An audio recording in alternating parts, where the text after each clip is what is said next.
Well, hello once again.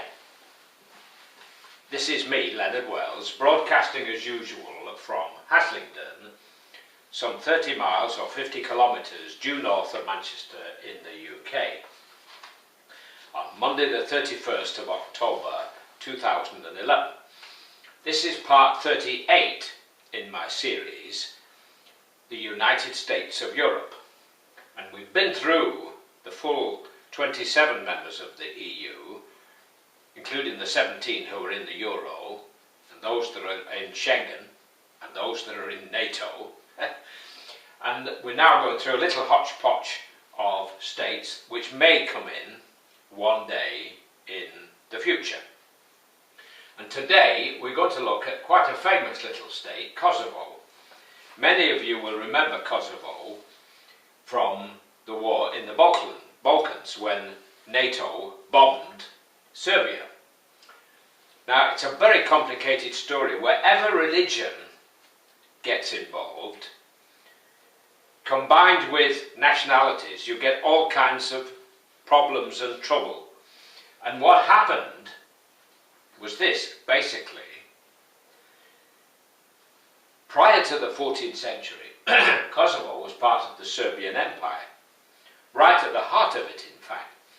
Then in 1389, the Turks, the Ottomans, attacked and defeated Serbia at the Battle of Kosovo. And the Ottomans took over Kosovo, as they did Albania, and over the centuries that followed, because the Turks were there until the First World War, 400 years or so, the Albanians and the Albanians in Kosovo, and what people in, you see, at that point, when the Turks invaded, a lot of the Christians escaped to the north.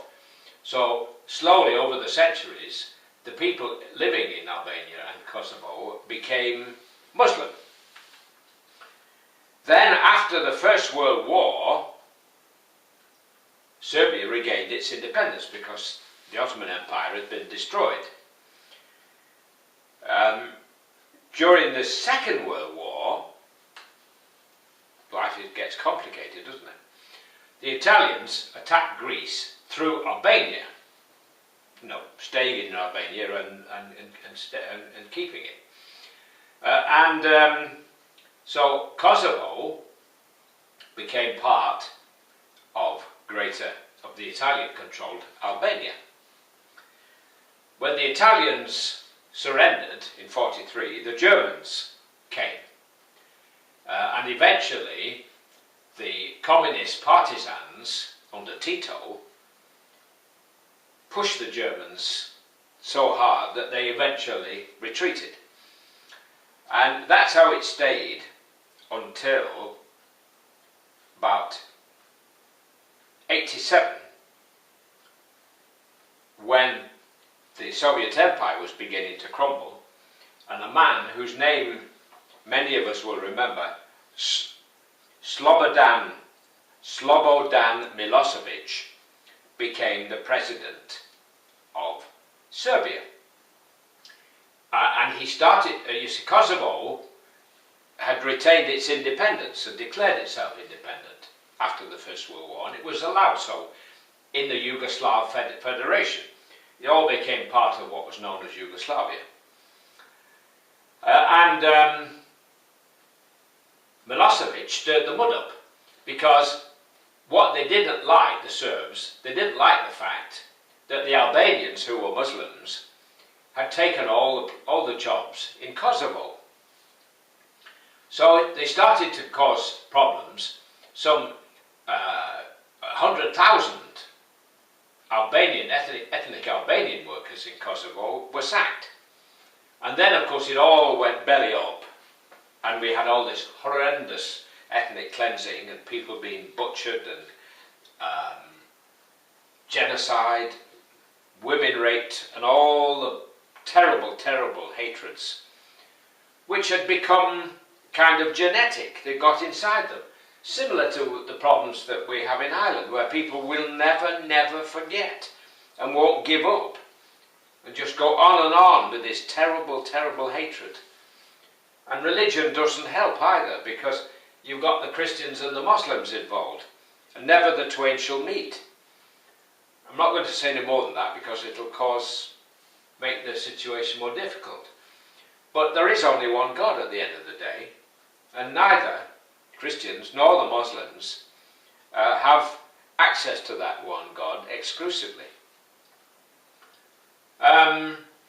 So after Serbia was defeated by NATO, of course, that NATO attacked and bombed Serbia and targets in Kosovo as well as targets in Serbia, and eventually Slobodan Milosevic was taken to The Hague and tried for war crimes, and eventually died, I think, in custody. And then after many years, some more of the culprits, recently Radic and another general, were captured and taken to The Hague, and I think this Radic guy is now in jail in The Hague being tried. Kosovo is now under a kind of international overlordship, if you like, and its economy is slowly beginning to pick up again, particularly wine, which they're exporting to America. And who knows? I mean, one day all these little countries here may join the EU and the Euro. We have to have, if we're going to have peace, a United States of Europe, as they have in America. Let me bring you down to earth as an example. In the UK, we have 2,400 Tesco stores. Very successful business. Now, that business is run from a central head office. Do you think it would work if each of those 2,400 and odd Tesco supermarkets were given their total freedom and separated out? Would it work? Of course it wouldn't work. It only works when there's some kind of central organisation, as has been shown in this problem with the Euro and the 17 members of the Eurozone. So we've got to stop singing from different hymn sheets and realise that we need a central authority, as they have in the United States of America. We have this federal system where California is a state, as is Maryland or Texas. But the central authority, the president, is the commander-in-chief and the top guy, if you know what I mean, and everybody acknowledges that. They call him Mr. President. Of course, they don't have a king or a queen like we have. Ours is a sort of complicated setup. Well, I've rabbited on. We've looked at Kosovo. Next, we're going to, in my next little broadcast, we're going to look at Liechtenstein, which is always very difficult to spot it because they hide it away. Liechtenstein, it's here, next to Switzerland and Austria. We'll look at that fascinating little country. Incredible, these little tin pot principalities still exist, like Andorra and San Marino, which is another one we're going to look at. So I'm going to say God bless, while it's still legal here in the UK to say God bless. Take care and bye for now. That's Kosovo for you.